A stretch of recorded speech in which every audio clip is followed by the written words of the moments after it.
Jordan Drouillard has had a brain injury since birth. In the past 11 months since training at p.a.t.h, his body has begun to heal.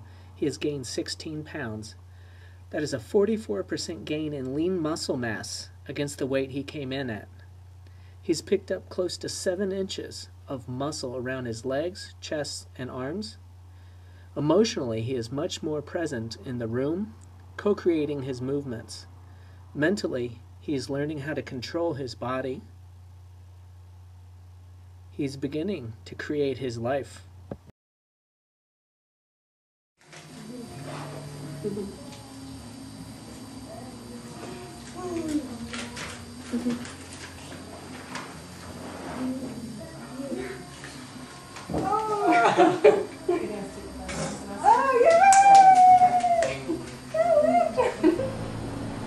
Do your workout, keep it clean. Can you stay away from him for a little while? Mm-hmm. A little bit. Is everything on here? Yeah. Yeah. Awesome angle.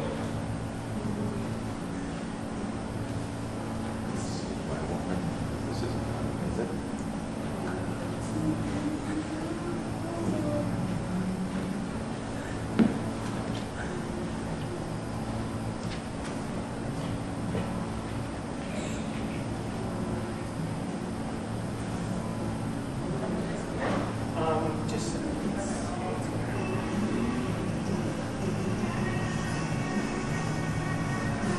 hey, Jade. It's okay. Yeah. Yeah, all right.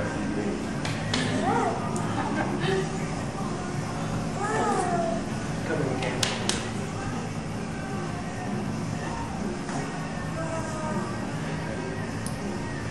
Boy. Good.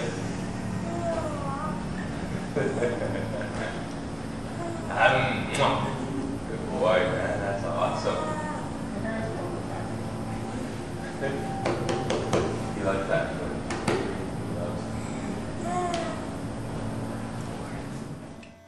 As a nurse aide, I have worked with seniors suffering from various forms of dementia that made verbal communication all but impossible.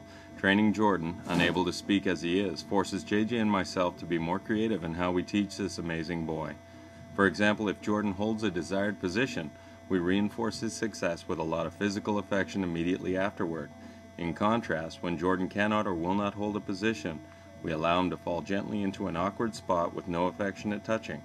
This way, we have witnessed Jordan starting to hold these positions independently as well as initiating them. When our little Romeo resists opening up his body or controlling his limbs, frequently a gentle hand laid softly on his chest can calm him measurably. As we teach this fascinating young man to control his body, we learn new ways to understand his mind. Yeah, he's starting to learn that. We started letting him fall to the table so that he understands the consequences of it. And so if you get him locked out, yesterday he wasn't too into it. But this is just repetition with him. So once he owns his upper body off the table, then we can start fiddling with the knees and hopefully we can get to crawling. Also the kneeling, like Jamie going up on the box. We're trying to see if we can get him to, he does a bridge on the table. He's wicked strong, he'll open up so the hip flexors have it.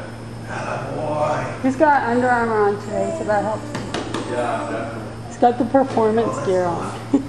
Let's go. He's got the camera on him, that's why he's showing off. Yeah, exactly.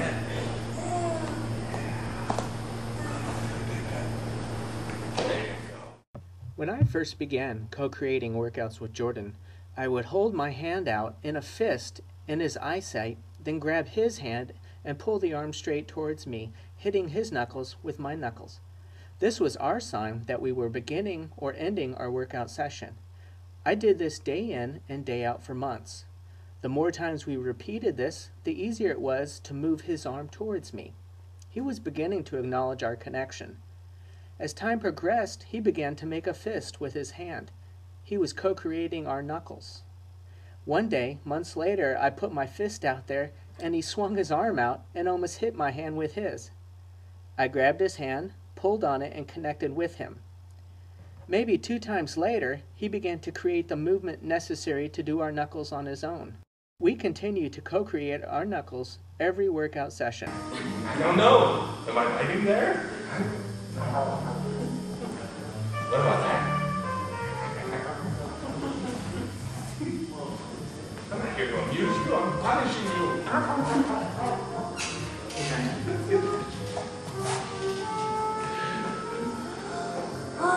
What?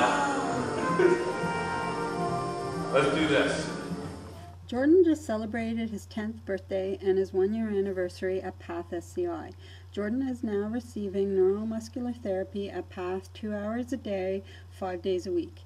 Every day he is happy about coming to therapy and really enjoys the 2 hours he spends with Jason and JJ. The changes in Jordan over the past year are nothing short of miraculous. Typically for children like Jordan with brain injuries, therapists and doctors discuss stabilizing them or trying to make them comfortable with larger wheelchairs, AFOs, or braces. There are no discussions about improving their bodies or making them stronger or healthier. This is just not considered realistic for a disabled child. Keeping them from getting worse is all one can hope for. But with Jordan, friends and family who have not seen him in a while can hardly believe that he is the same frail little boy that he was 1 year ago. He is now on an organic formula for tube feeds. He has been on it for 6 months, and it has helped with his amazing weight gain this year. Jordan has gained an unbelievable 16 pounds of solid muscle this year. That beats out his previous best year of 5 pounds by quite a lot, and that is a 20% increase in his body mass. I've never heard of any disabled child gaining that much muscle in 1 year or over any period of time. Jordan had pneumonia this past March, which is not unusual for him. However, he made a very quick recovery and was back at therapy within 2 weeks from being released from the hospital. Normally, it would be several months for him to recover from pneumonia, and it would normally take a toll on his annual weight gain. I'm sure his improved health and strength had everything to do with Jordan's quick recovery. Jordan's body is completely transformed in the last year.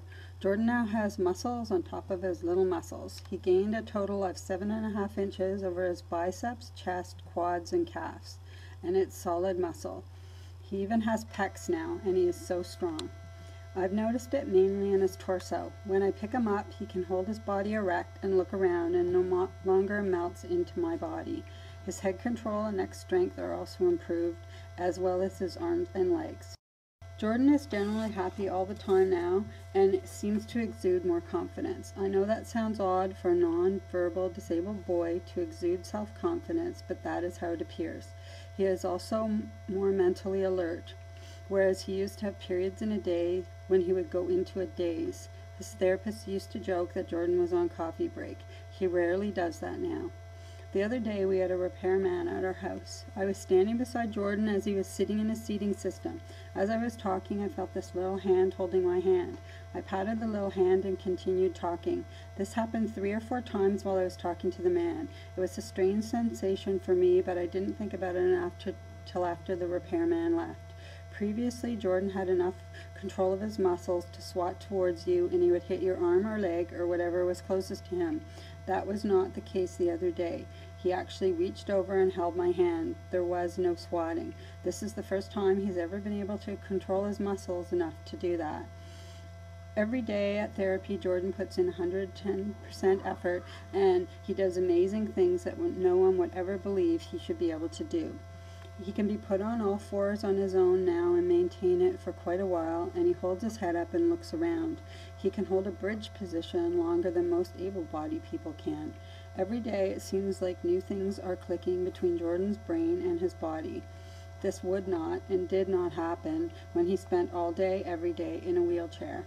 As a matter of fact, Jordan now hates his wheelchair. He doesn't want to sit and be restrained now that he has figured out that he can actually do things with this body of his. He just wants to go. He hasn't totally figured out how he's going to accomplish this, but maybe by his 2nd anniversary at p.a.t.h. he will have. We are so grateful to have found p.a.t.h. with their innovative and challenging training program and their dedicated therapy team, and to think that Jordan is the first patient to be treated at p.a.t.h. with a brain injury, not a spinal cord injury. They entered uncharted waters with Jordan with completely amazing, and I'm sure unheard of, results.